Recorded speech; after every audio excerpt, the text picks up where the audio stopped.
I'm not gonna lie to you. I'm actually surprised that we got the second season of Hazbin Hotel this soon. It hasn't been even 2 years since the first season. And in this economy, we get like what? One season each 100 years?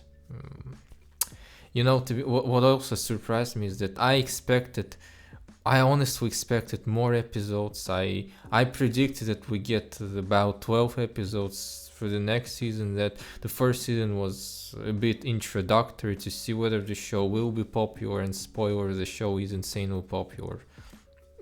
At least if we go by sheer viewership, it's got a lot of viewership. But to my surprise, we still got only 8 episodes, but at least each episode is 4 minutes longer than in the first season. That's at least something. So now let's get to the review, and I'm gonna mainly focus on the second episode because the first season, frankly, the first episode was not really great.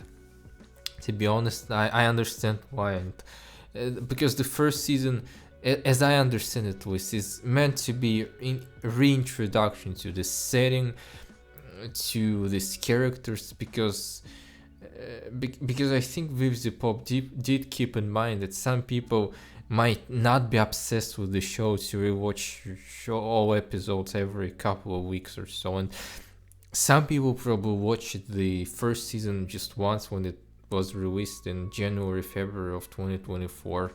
Can't believe it's been 2 years. So, and some people need a refresher, reintroduction, as I said, to this lore, to these characters, and the first episode pretty much functions is that we get reintroduced to Hazbin Hotel, to what it does to the characters. We even see this scene with Angel Dust and Husk.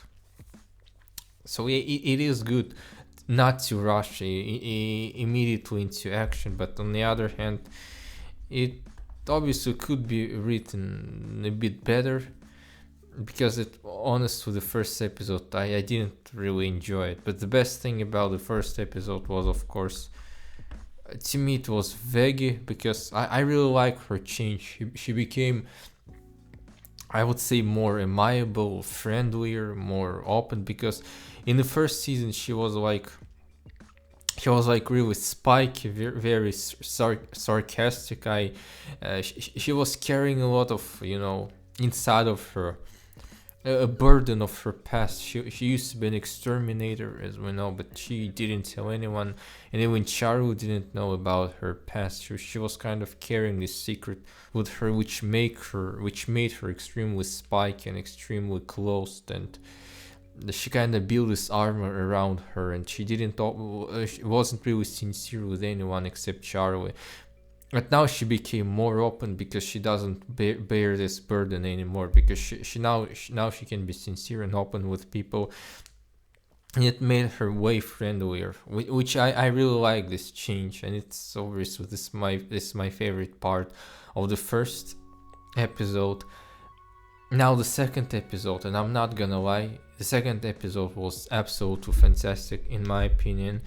We got the backstory of Sir Pentious, and apart from the fact that he used to be an extremely handsome human being, like extremely handsome, I would say, his backstory also reveals another thing about this dichotomy of hell and heaven.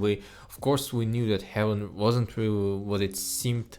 We knew that from the first season, because heaven was committing terrible things.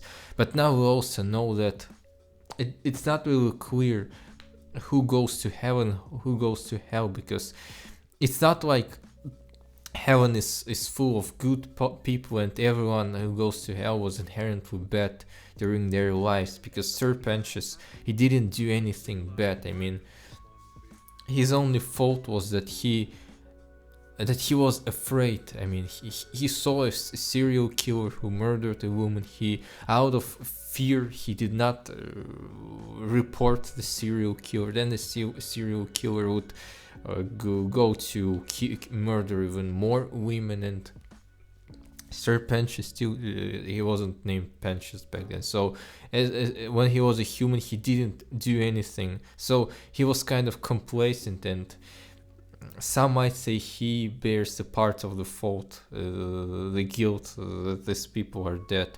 But he didn't really do anything bad. He was not a bad person. He didn't have he didn't commit bad things.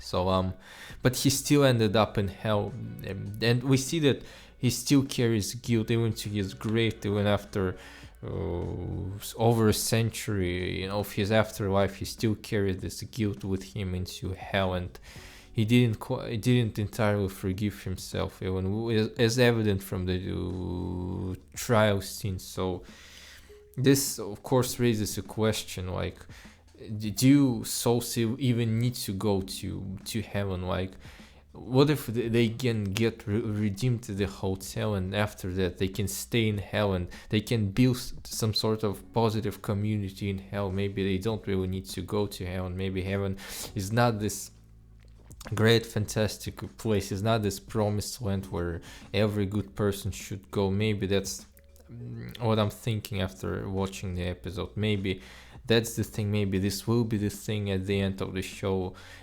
They will realize that they can build something better in hell, and the heaven is not like the end goal where everyone should go. Especially we see that Sir Pentious doesn't really enjoy heaven all that much.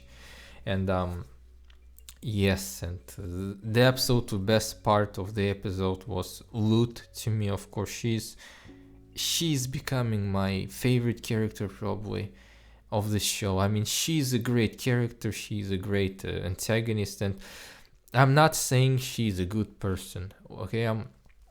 Yes, obviously lots of her views were pretty much shaped by Adam, because she was enamored with him, she was in love with him, she listened to his every command, even though he was a complete jerk, even though he was a completely sexist moron. She was in love with him, and he was some kind of I mean, Adam was her idea of an ideal man that she followed. I'm not trying to infantilize Lute. I'm not trying to say that all she did was because of Adam. Now, of course, you cannot, be deceived, be tricked for thousands of years. Of course, Lute was absolutely aware of what they were doing, of killing. She was absolutely aware of the genocide that the heaven was committing against hell, and she obviously made lots of remarks, quite unflattering remarks about sinners in hell, which shows us that she doesn't have a very high opinion about the populace of hell, to say the least. So she's not a good person. She is a bad person. That's for sure. She's a bad person. She's a bad murderous person, but at the same time, we really understand her. This is what makes her a great antagonist. We understand her. She basically the love of her life, and her life is not like the regular human life. She's been probably in love for 1,000 of years or so. So the love of her entire life, Adam, was just brutally killed during the battle, and in heaven she sees that nobody really cares. Sarah doesn't care much. She acknowledges his death. People acknowledge his death. People kind of pay respect to his son, but nobody's really sad about his death. Nobody really liked him except for Lute, of course, and even his own son Abel. He really does not seem upset at all. He's not upset. We see that he's completely fine that his father is kind of gone.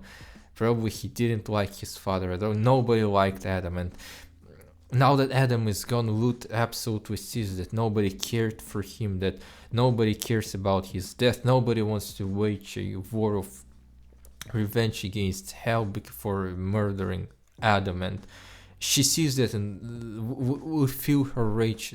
The rage is boiling inside of her. She wants to bring. She thinks that Adam was killed unjustly. Of course, Adam's death was just because He came to hell, to the hotel, to commit mass murder, and he was stopped. If he didn't come to commit mass murder, he would have been perfectly alive. So his death is his own fault, of course.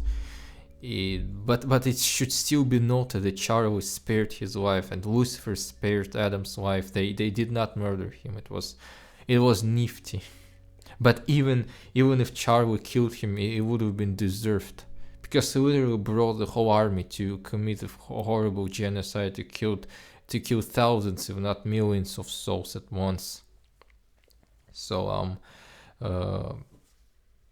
obviously, he deserved his death. But from Lut's perspective, and because of very good writing, very clever writing, we perfectly see Lut's perspective. We see through her eyes.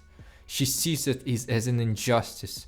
And she sees that, as I said, heaven is not gonna do anything about it. We understand her, we feel for her. I personally sympathize with Lut on many different levels.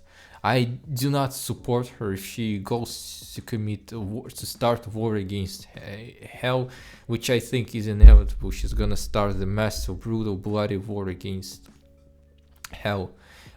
Maybe not in this season, but in next seasons. We still have, I guess, 4 seasons in total are planned for this show. I'm not gonna root for her, of course, but I understand her, and this is what makes, when you understand an antagonist, a villain, when you feel for villain, that's a good villain in my opinion. That's a very good villain. It's like, for example, it's like Joker from The Dark Knight. He does commit terrible things, but we understand why he does what he does. We're perfect, or Joaquin Phoenix's Joker is also, he's not a good person, and he's a murderer, but we see what led him to commit murder. We do not endorse him, but we understand it. The same with Lut. We do understand her, and that's what makes her a great antagonist. On the other hand, I just must say that Vox, in my opinion, is not really, I mean, in my opinion, I don't think he's a good antagonist. I don't think he's a good villain, precisely because he's like the opposite of Lut. If Lut has a very strong, understandable motivation that we can all sympathize with, if we, for example, were in love with a bad person and then bad person died and nobody cared, we would have been infuriated too. But Vox, he's literally just like a caricature villain. He's just trying to conquer. His whole plot to conquer heaven is honestly laughable, to say the least. Like, he's not even the strongest overlord in hell. Like Alistair is stronger than him, and Alistair almost got destroyed by Adam. So I'm pretty sure Adam cannot actually take over heaven. I think in hell even Carmilla Carmine is stronger than him. At least she can fight. So the whole plot of his plot is laughable. I mean, I understand why he's the main villain of the season. This season is gonna be political, as if the first wasn't political enough. Vox is supposed to represent kind of Trump figure. Vox News is Fox News. You got it. Vox News, Fox News. So they use a lot of TV propaganda against Charlie Morningstar, so all that stuff. That's very interesting, and I think it's gonna be good. But Vox to me is not a great villain, precisely because his motivation is to take over. At least current with his motivation is to take over to the heaven and to gain more power, which makes him weak in comparison to Lut. But again, I'm saying is so far. Maybe my perception of him will change in the future when we will get more about his backstory, his motivation and stuff. So I think my opinion might change. And the last thing I wanna notice that I really love Emily, but to me she's just like too much like Charlie. She's like the heavens version on Charlie, almost like a clone. She behaves the same way and sounds very similar. I think she needs to have some more personal trait that would set her apart from Charlie Morningstar, but so far he's just like a copy. And I'm saying this even though I absolutely adore her character, you know. And overall, just my battery on my camera is dying, so I need to wrap it up. A very good start, very shaky first episode, an absolutely fantastic second episode. So overall, a very good start. I'm honestly very hyped to see the rest of the season. And yeah, so leave your comments what you think about the first episodes of season 1. I'll obviously watch episodes 3 and 4 as they're, I believe, are already out by the moment I release this video. So I guess I have things to do. See you and bye.